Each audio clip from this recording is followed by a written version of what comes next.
I spent 7 long, agonizing years building what I genuinely believed was an unbreakable life with Sarah, working brutal 60-hour weeks as a middle-tier financial analyst in the concrete jungle of downtown Manhattan.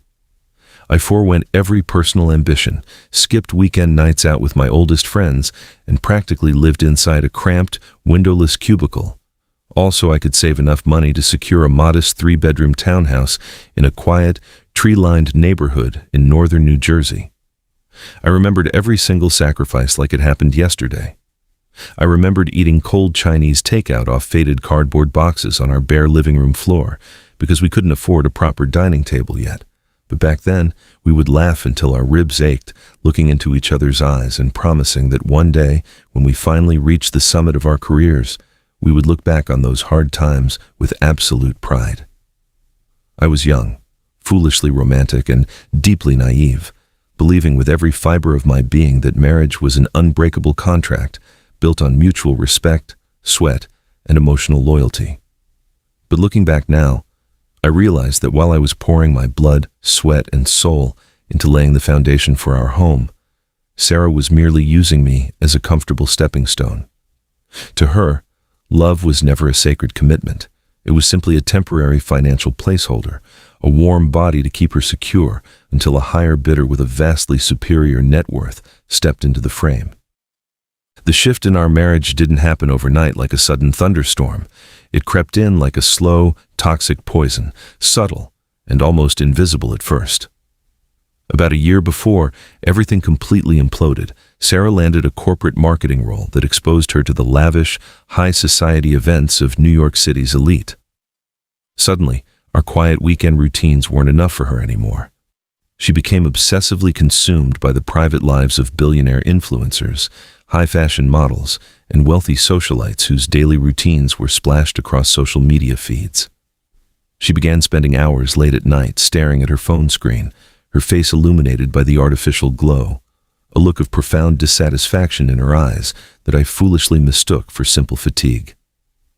Then came the secrecy. She started placing her phone screen down on the granite kitchen counter whenever I walked into the room. She changed her passcodes, claiming her agency had updated their strict cybersecurity policies. Then came the mysterious wardrobe upgrades: haute couture dresses, Italian leather shoes, and designer handbags with logos that cost more than my entire monthly paycheck, which she nonchalantly dismissed as extreme clearance deals, thrift store finds, or gifts from rich clients at her agency. But the most painful change wasn't the material items. It was the way she looked at me. When I would come home, exhausted and smelling of cheap office coffee, her eyes would pass right through me as if I were nothing more than an uninspiring, underachieving roommate occupying space in a life she was rapidly outgrowing. She stopped asking about my work, stopped holding my hand when we walked through the neighborhood, and completely withdrew her emotional presence, leaving behind a cold, hollow shell of a marriage. The unraveling reached its breaking point on a freezing, rain-slicked Tuesday evening in late October. Sarah spent nearly 2 hours in front of her vanity mirror, putting on a floor-length emerald silk dress that highlighted every curve of her body, applying expensive metallic perfume and clasping a pair of emerald earrings around her lobes. When I asked her where she was going dressed like royalty on a weekday evening, she offered a cold, practiced smile and claimed her marketing firm was sponsoring an exclusive corporate charity gala at a high-end venue in Manhattan, adding that spouses weren't permitted due to limited guest list capacity. She kissed my cheek, a quick, transactional and icy touch that felt more like a polite goodbye to a stranger than an affectionate gesture to her husband of 7 years, and hurried out the door into the pouring rain. Standing alone in our silent living room, a deep, primal knot of intuition twisted in my stomach. Something felt deeply, terribly wrong. Driven by a desperate need for peace of mind, I logged into our shared household iPad to check our sync settings, only to notice that her personal phone's real-time location was pinging not at a midtown convention center or a corporate hall, but directly at the Grand Valet entrance of the world-renowned St. Regis Hotel on Fifth Avenue. I didn't stop to think. I didn't grab a coat or pause to analyze the sanity of what I was doing. I grabbed my car keys, ran out to my sedan, and drove across the George Washington Bridge through a terrifying wall of torrential rain. My knuckles turned stark white as I gripped the steering wheel, my heart hammering against my ribs like a trapped bird, my mind wildly racing through 1,000 pathetic rationalizations. I told myself she was just meeting clients, that the gala had changed venues, that I was being paranoid, crazy, and possessive. But deep inside the dark, quiet corner of my soul, I already knew the truth. I was driving straight toward the execution of my own marriage. When I finally pulled up to the St. Regis, the valet opened my car door, his eyes briefly registering the contrast between my mud-splattered budget sedan and the sleek fleet of custom Rolls-Royces, Bentleys, and Maybachs lined up along the curb. Stepping out into the rain, I stared up at the towering, historic facade of the hotel, feeling completely dwarfed, utterly out of place, and terrified of what lay beyond those heavy brass doors. I pushed through the heavy glass doors of the St. Regis, leaving the howling rain behind and stepping into an atmosphere thick with the intimidating aroma of crushed velvet, aged mahogany, and unfathomable wealth. My cheap suit felt suddenly suffocating under the golden luminescence of the towering crystal chandeliers. I walked past marble pillars and gold-leafed arches, my heart pounding so violently against my ribcage that I could hear it ringing in my ears, drowning out the faint jazz piano echoing from the lounge. Every step felt like walking through deep water, but a terrifying force propelled me forward. I rounded the corner into the King Cole bar, scanning the dim, mood-lit room, until my eyes locked onto a secluded corner booth enveloped by heavy crimson drapes. There she was. Sarah was leaning forward, her face illuminated by candlelight, laughing with a bright, breathless enchantment I hadn't seen on her face in years. But her eyes weren't fixed on me, nor were they fixed on anyone anywhere near my age.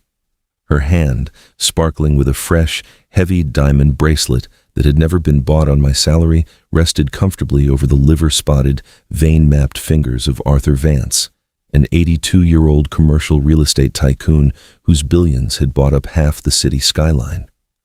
I stood frozen in the shadows, paralyzed, as I watched the horrifying scene unfold before me. I saw the way she looked at him. It wasn't a look of affection, nor was it a look of genuine passion. It was a gaze of pure, terrifying, unadulterated awe directed entirely at his power, his status, and his endless fortune. I watched as the old man casually raised his glass of 50-year-old scotch, whispering something into her ear that made her throw her head back in delight, her hand stroking his expensive tailor-made suit jacket.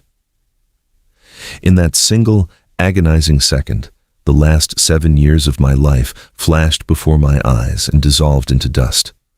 The sleepless nights I'd worked to pay our mortgage, the humble anniversaries we celebrated with home-cooked meals, the quiet promises we made under the stars, all of it meant absolutely nothing to her.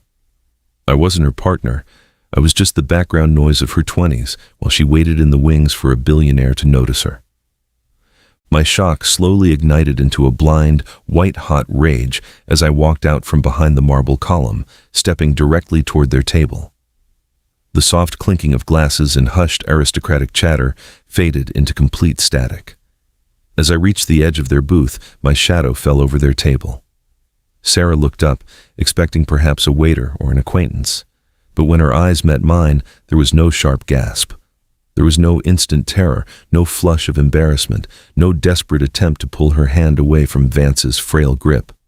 Instead, her painted lips curled into a cold, exhausted sigh, as if my sudden presence was nothing more than an uninvited street beggar disturbing her fine dining experience. She looked at me with a chilling, clinical detachment that pierced deeper than any knife ever could. "What are you doing here, Mark?" she asked, her voice dangerously calm, completely devoid of any trembling or remorse. "What am I doing here?" I choked out, my voice raspy, fighting back the lump rising in my throat as tears of sheer betrayal fought to breach my eyes. "You told me you were at a work gala, Sarah. You told me spouses weren't allowed. And I find you here in a private booth wrapped around a man older than your grandfather?" Arthur Vance didn't even flinch. He didn't jump up, he didn't reach for a napkin to hide his face, and he certainly didn't look threatened. He simply swirled the amber liquid in his crystal glass, adjusted his gold cufflinks, and leaned back against the plush velvet, studying me with a patronizing, pitying smirk, the look a king gives an unwanted bug on his marble floor. He didn't say a single word, because in his world, he didn't need to defend himself to a working-class husband. He knew his net worth gave him absolute immunity, and he knew my wife had already made her choice long before I walked through those hotel doors. "Don't cause a scene, Mark," Sarah hissed in a sharp whisper, her eyes flashing with sudden irritation as she glanced around to see if any high society guests were watching. "You're embarrassing yourself. Look at you. You tracked my phone like a lunatic, you drove out here in the rain, and you're making a fool out of both of us." "I'm making a fool of us?" I shouted, my restraint completely snapping as heads began to turn from neighboring tables. "We are married, Sarah. 7 years. I gave you everything I had. I sacrificed my health, my youth, my entire life to build something with you. And you threw it all away for money?" Sarah stood up slowly, smoothing down her emerald silk dress. She stepped closer to me, looking up into my eyes not with love, but with an icy, calculated, modern coldness that made my blood run cold. "Build something?" She spat, her voice a poison-laced blade. "We were building a life of mediocrity, Mark. I'm done waiting for your modest 5% raises. I'm done living in a northern New Jersey townhouse counting pennies for groceries. Love doesn't pay for a Park Avenue penthouse. Romantic sentimentality doesn't buy entry into the life I deserve. Arthur can give me in a single afternoon what you couldn't offer me if you worked 3 lifetimes." Every single word she uttered sliced through what was left of my soul, stripping away the faint hope I'd held onto that this was all just a nightmare I would wake up from. I stood there, trembling, watching the cold reality settle over us like a layer of frost. She looked at me not as a husband she had once shared dreams with, but as an obsolete object she had finally traded in for a luxury upgrade. Before I could even find the breath to respond, Sarah reached down to her left hand, unclasped the thin platinum wedding band I'd placed on her finger 7 years ago, and casually dropped it into my half-empty glass of sparkling water on the table. The sharp metallic clink echoed softly against the crystal, sounding like a final, definitive bell signaling the absolute end of our life together. "Don't bother going back to the house to wait for me, Mark," she said, her tone utterly flat and devoid of emotion, as if she were reading off an agenda item in a business meeting. "My personal belongings will be packed and picked up by a private moving service tomorrow afternoon. You'll receive the divorce papers directly at your office by the end of the week. Please, spare both of us the pathetic drama and just let my attorneys handle everything." Without waiting for me to speak, she turned her back on me, gracefully slid her arm through Arthur Vance's frail, suit-clad elbow, and allowed him to lead her away toward the private hotel elevators. Vance cast one last lingering glance over his shoulder, offering me a subtle, dismissive nod, a silent victory lap from a man who knew his money had bought yet another trophy he desired. I was left standing entirely alone in the middle of the lounge, anchored under the sparkling crystal chandeliers, while the surrounding waiters and high society patrons quickly averted their gaze, returning to their quiet, expensive conversations as if my complete emotional annihilation were merely an unpleasant distraction. I walked out of the St. Regis into the freezing, rain-soaked Manhattan night without putting on a coat, letting the ice-cold torrents drench my clothes and sting my face. But no amount of freezing rain could match the Arctic numbness that had seized my chest. The drive back across the bridge to New Jersey was a blur of flashing red taillights and blinding headlights reflecting off wet pavement. Opening the door to our empty townhouse felt like stepping into a tomb.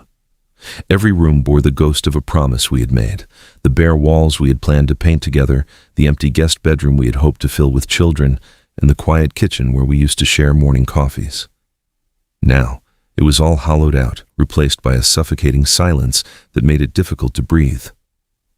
In the days that followed, the brutal efficiency of her betrayal unfolded with military precision. Just as she had promised, a team of professional movers arrived with a fleet of vans, systematically stripping the house of her clothes, her furniture, and every lingering trace of her presence. 2 days later, A process server delivered a thick stack of divorce papers to my desk at work, right in front of my colleagues. Her high-powered Manhattan lawyers had crafted an airtight strategy demanding a complete division of assets, half of my modest retirement savings, and an immediate sale of the townhouse. They knew I didn't have the financial firepower to fight them in court, and they used that leverage to bleed me dry until I had virtually nothing left except a battered sedan, a few suitcases of clothes, and a mountain of legal bills. The weeks bled into months, each day merging into the next in a fog of routine and quiet bitterness, as I moved into a cramped, fluorescent-lit studio apartment on the outer edges of the city. The space was tiny and stripped of any warmth, but for the first time in my life, every item in it belonged entirely to me. I spent my evenings sitting by the window, watching the endless stream of red taillights crawling down the highway, thinking about how easily a human being can liquidate 7 years of shared history for a silk dress and a view of Central Park. Reports from mutual acquaintances occasionally trickled in, rumors of Sarah appearing on the arms of her elderly billionaire at exclusive galas in the Hamptons, draped in diamonds that cost more than my annual salary, posing for society pages with a radiant, rehearsed smile that masked whatever soul she had left. But surprisingly, the news no longer made my chest ache. The sharp, searing pain of betrayal slowly began to calcify into a quiet, cold, and unbreakable clarity. I realized that what had happened in the lounge of the St. Regis was not a tragedy, but an ultimate act of liberation. I had spent 7 years worshiping a version of a woman that existed entirely in my own imagination, a loyal partner who valued sweat, dedication, and shared growth. In reality, she was a predator waiting for a larger meal, a person whose capacity for affection was tied strictly to a bank account balance. She had walked away from a man who loved her with every fiber of his being to become a prized, disposable trophy in the gilded cage of an octogenarian whose days were already numbered. She traded genuine human warmth for an inheritance she might never even live to see, while I was left with the absolute unburdened freedom of starting over with nothing left to lose. Now, when I look at my reflection in the mirror before leaving for work, I no longer see the broken, desperate husband who stood dripping wet in the lobby of a luxury hotel, begging for an explanation. I see a man who survived the absolute destruction of his world and walked out the other side stronger, colder, and infinitely wiser. The naive boy who believed that selfless devotion alone could sustain a marriage died in the rain on Fifth Avenue, but the man who replaced him learned the ultimate brutal lesson of modern life. Some people do not want a partner to build a life with. They simply want an owner who can afford their price tag. And I am finally profoundly grateful that I was far too poor to keep her.